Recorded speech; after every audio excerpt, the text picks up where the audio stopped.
से सम्मान का अनुभव करते हैं। उनका हार्दिक स्वागत है। मुंगेरी से हम आपके उज्जवल भविष्य की कामना करते हैं, जहां हमारे अतिथिगण आदरणीय आशीष विनय तिवारी जी को सम्मानित कर रहे हैं।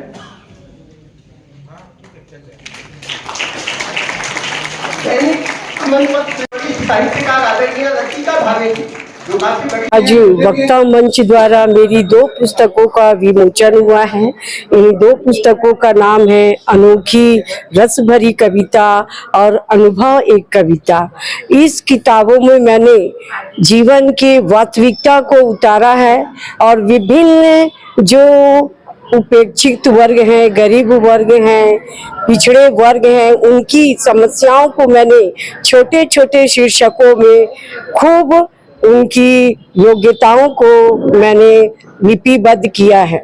निश्चित ही यह पुस्तक उन गरीबों के लिए बहुत ही सहानुभूतिपूर्ण समाज के लिए सिद्ध होगी जिसे हम देखते नहीं हैं, जिनके बारे में हम सोचते नहीं हैं। अनुभव एक कविता में मैंने विभिन्न विषयों से संबंधित, जैसे कि हमारा संविधान है, हमारा स्वतंत्रता आंदोलन है, लड़कियों की समस्याएं हैं, नारी की समस्याएं हैं, नारी के सम्मान की समस्याएं हैं, इन सभी बिंदुओं को केंद्रित करते हुए मैंने बड़े ही सुंदर ढंग से छोटी छोटी रस भरी कविताओं का समावेश किया है अपनी पुस्तक में। मैं निश्चित ही यह विश्वास के साथ कह सकूंगी कि जब मेरी ये पुस्तक समाज के सामने होगी और पाठकगण इस पुस्तकों का अध्ययन करेंगे तो जरूर कुछ ना कुछ उन्हें ज्ञान प्राप्त होगा और एक जागरूकता उनको लाएगी कि हाँ, हमें भी ऐसे वर्गों के लिए कुछ ना कुछ करना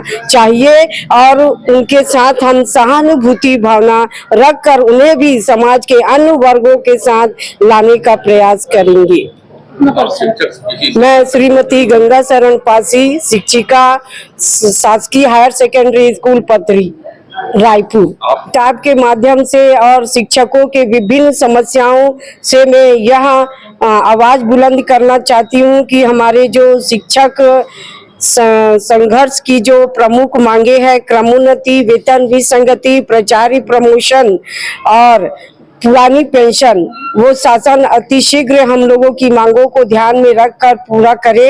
अगर ऐसा नहीं होता है तो आने वाले समय पर शिक्षक छत्तीसगढ़ संघर्ष मोर्चा बड़े आंदोलन के मोड़ पर बैठे हुए हैं।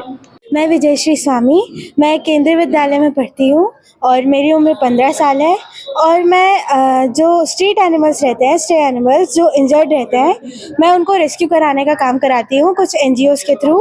और इन सब में इंस्पिरेशन मेरे को मेरी मम्मी ने दिया है और मैं माता फाउंडेशन, स्पर्श कोशिश फाउंडेशन और MS म्यूजिकल ग्रुप, ये सब के साथ काम करती हूँ। और जो भी जानवर रोड पे पड़े रहते हैं, मतलब जो इंजर्ड रहते हैं, उन्हें मैं एनिमल शेल्टर भिजवाती हूँ और मुझे इन कार्यों से बहुत सुकून मिलता है क्योंकि वो ऐसे जानवर है जो बोल नहीं सकते, भले वो बोल नहीं सकते, लेकिन उनकी आंखों में देखने से हमें महसूस होता है कि उनको हमारे ऊपर भरोसा है और हमें उनकी हेल्प करनी चाहिए। तो आपको कैसे, अभी तो 15 साल की है। मम्मी से मिला मेरे को, क्योंकि मम्मी भी सोशल वर्कर है, तो बस। और जब मैं 5 या 6 साल की थी तब पापा ने मेरे लिए पहला पेट लाया था, तो I loved her so much और उसी से बस मेरे को जानवरों से प्रेम हुआ, उनसे अटैचमेंट हुई, बस उसी के कारण करती हूँ। सबसे पहले तो मैं वक्ता मंच का हृदयपूर्वक आभार प्रकट करता हूँ जिन्होंने आज मुझे इस सम्मान के काबिल समझा, और विशेष रूप से मैं संस्था के अध्यक्ष राजेश पराते जी, संयोजक भाई शुभम साहू जी, सचिव मनीष अवस्थी जी, इन सभी का धन्यवाद देता हूँ। और पत्रकारिता जगत में क्रांति तभी हो पाएगी जब पत्रकार सुरक्षित रहेंगे और अपने हिसाब से अच्छे से खुल के काम कर पाएंगे। और ये अभी कुछ समय से पत्रकारों पर लगातार हमला हो रहा है, पत्रकार छत्तीसगढ़ में सुरक्षित नहीं है। पत्रकार सुरक्षा कानून भी सरकार के द्वारा लागू किया गया, लेकिन वो भी एक अलावा ही साबित हो पाया है। तो मैं सिर्फ यही कहूँगा कि पत्रकार सुरक्षा कानून पे कुछ ठोस कदम उठाया जाए और तभी ये क्रांति कुछ आगे हो पाएगी। पत्रकारिता करना थोड़ा मुश्किल होता है क्योंकि हम कुछ भी खबर बनाते हैं तो कहीं से कहीं हमको कहीं धमकी आ जाती है, कभी कुछ आ जाती है। और ग्रामीण क्षेत्रों में सम्मान समारोह कितने वर्षों से चल रहा है? हम लगभग 30 वर्षों से कार्य कर रहे हैं समाज सेवा और विभिन्न क्षेत्रों में, और लगभग 20 वर्षों से हम लोग हर साल विभिन्न क्षेत्रों में ये सम्मान समारोह का आयोजन करते हैं। हम ग्राउंड लेवल पे जाते हैं, निचले स्तर पर, और निचले स्तर पर जो विविध कार्य कर रहे हैं, विविध प्रतिभाएं हैं हमारे समाज की, जिनको मंच नहीं मिल पा रहा है, जिनको कोई मतलब कि हाईलाइट नहीं कर पा रहा है, ऐसे लोगों को हम खोजते हैं और उनको आगे बढ़ाते हैं, और वो लोग फिर जो है इस सम्मान से प्रेरणा प्राप्त करके और लोगों का साइकिल मिलता है तो अपनी प्रतिभा का बड़े पैमाने पर प्रदर्शन करते हैं। राष्ट्रीय स्तर पे, प्रदेश स्तर पे, कई लोग अंतर्राष्ट्रीय मंच पे भी प्रदर्शन करते हैं। जैसे एक आसना दल्लीवार जी, अभी दल्लीवार जी की सुपुत्री है, वो कथक के क्षेत्र में वो छात्रा है, लेकिन कथक के क्षेत्र में अंतर्राष्ट्रीय और राष्ट्रीय मंचों को सुशोभित कर चुकी है। तो ऐसे सारे लोगों को हम लोग जो है सहेजते हैं, समेटते हैं और कोशिश करते हैं कि हमारे जो समाज की प्रतिभा है, हमारे शहर की प्रतिभा है, हमारे प्रदेश की प्रतिभा है, उनको पर्याप्त मंच मिले, पर्याप्त संसाधन मिले और वो आगे जाकर के अच्छा काम कर सके। जैसा कि वक्ता मंच के द्वारा पिछले बार को लिया गया सम्मान के लिए, इस बार सारे क्षेत्र के लोगों को किया गया। उसमें हमारे पत्रकार साथी भी शामिल है, समाज सेवा, साहित्य, व्यवसाय, खेलकूद, योग, अभिनय, जो फिल्म बना रहे हैं, छत्तीसगढ़ी संस्कृति का संवर्धन कर रहे हैं, जो बाल कवि है, ऐसे सारे लोगों का हमने सम्मान किया। इस बार के सम्मान का मुख्य आकर्षण ये है कि राजिम के पास करेबी बड़ी करके गांव है, उस गांव में हाई स्कूल और मिडिल स्कूल की जो छात्राएं हैं वो काफी अच्छा कविता लेखन करती है। उनको एक ग्रुप है, आओ कविता लिखे समूह, उस समूह की छात्राओं को हमने राजधानी में लाकर सम्मानित किया और उनकी प्रस्तुतियां जारी है। वो इतना अच्छा लेखन कर रही कि जो बड़े बड़े कवि है वो भी उनके स्तर का लेखन नहीं कर पा रहे हैं। और पहली बार वक्ता मंच के माध्यम से राजधानी में बाल कवियों का सम्मेलन हुआ, बाल कवियों को मंच मिला।